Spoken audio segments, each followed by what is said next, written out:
ரஹ்மத்துல்லாஹி வபரகாத்துஹு. சையதுனா அலா அபுனல் ஹலரமி ரதியல்லாஹு அன்ஹு.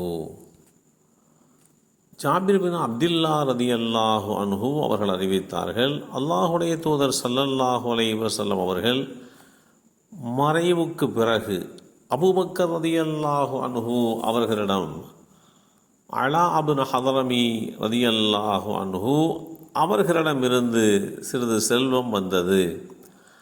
அபூபக்கர் ரதியல்லாஹு அன்ஹு அவர்கள் யாருக்காவது அல்லாஹுடைய தூதர் ஸல்லல்லாஹு அலைஹி வஸல்லம் அவர்கள் கடன் பாக்கி தர வேண்டியதிருந்தால், அல்லது அல்லாஹுடைய தூதர் ஸல்லல்லாஹு அலைஹி வஸல்லம் அவர்களின் தரப்பிலே இருந்து யாருக்காவது வாக்குறுதி ஏதும் தரப்பட்டிருந்தால் அவர் நம்மிடம் வரட்டும், அவருடைய உரிமையை நாம் நிறைவேற்றுவோம் என்று கூறினார்கள்.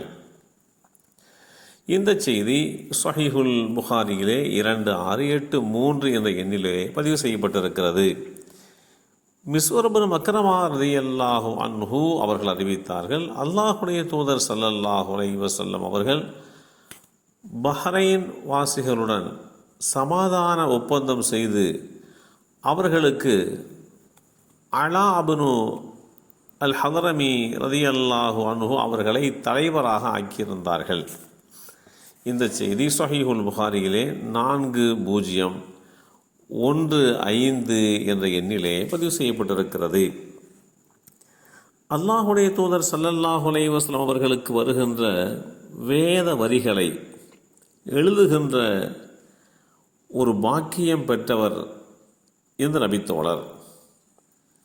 நபி ஸல்லல்லாஹு அலைஹி வஸல்லம் அவர்களோடு சில யுத்தங்களில் கலந்து கொண்டு நற்பெயர் பெற்றவர்கள்.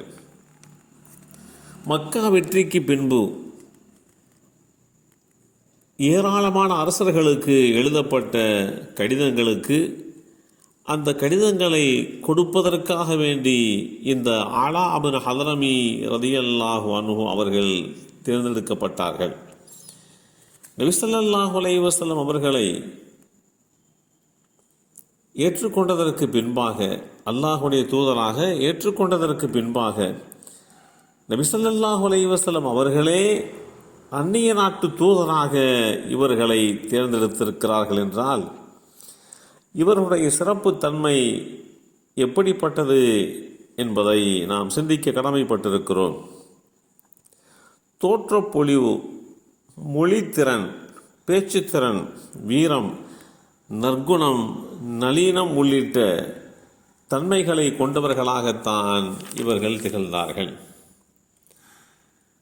அத்தகைய தன்மைகளை கொண்டவராக அலா அபுனல் ஹலரமி ரதியல்லாஹு அன்ஹு அவர்கள் இருந்ததனால் பல்வேறு வகையிலே அவர்கள் முன்னிலைப்படுத்தப்பட்டார்கள். இவர் கடிதம் கொண்டு போனார், விஷயத்தை கூறினார். அந்த அரசர் எந்த விதமான சலசலப்புமின்றி இஸ்லாத்தில் தன்னை இணைத்துக் கொள்கிறார். அந்த அரசர் இஸ்லாத்தில் சேர்ந்த செய்தியை மகிழ்வோடு அல்லாஹுடைய தூதர் ஸல்லல்லாஹு அலைஹி வஸல்லம் அவர்களிடம் சொல்வதற்காக வேண்டி திரும்பி வந்தார்கள். நபி ஸல்லல்லாஹு அலைஹி வஸல்லம் அவர்கள் இந்த நபித்தோழரை பஹ்ரைனுக்கு ஆளுநராக நியமித்தார்கள். அதன் பின்பாக அபூபக்கர் சித்தீக் ரலியல்லாஹு அன்ஹு அவர்களுடைய ஆட்சி காலத்திலும் இவர்கள் பஹ்ரைனில் ஆளுநராக நீடித்தார்கள். பிறகு உமர் பின் கத்தாப் ரலியல்லாஹு அன்ஹு அவர்களுடைய ஆட்சி காலத்திலேயும் பஹ்ரைனுடைய ஆளுநராக இவர்கள் நீட்டிக்கப்பட்டார்கள் என்பது வரலாற்று பின்னணி. இவர்களுடைய இறப்பிற்கு பின்பாக அலா அல் ஹதரமி ரலியல்லாஹு அன்ஹு அவர்கள் இறப்பிற்கு பின்பாக பனு தமீம் குலத்தாருக்கு சொந்த கிராமமான ஒரு பகுதியிலே அவர்கள் இறப்பை எய்தினார்கள்.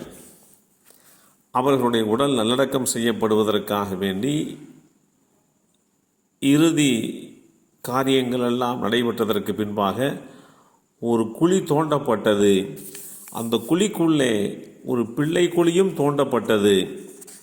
ஆனால் தோண்டப்பட்ட அந்த குழி சிறிதாக இருந்த போதிலும் உள்ளே இறங்கி பார்த்தால் அது பிரகாசமாக இலங்கி கொண்டிருந்தது என்று அபூ ஹுரைரா ரலியல்லாஹு அன்ஹு அவர்கள் சொன்ன செய்திகள் வரலாற்றிலே பதிவு செய்யப்பட்டிருக்கிறது. அந்தளவிற்கு இறப்பிற்கு பின்பாக மண்ணறையிலே பிரகாசத்தோடு நல்லடக்கம் செய்யப்பட்ட தோழராக இந்த நபித்தோழர் வாழ்வியல் அமைந்தது என்பதுதான் முக்கியமான ஒன்று.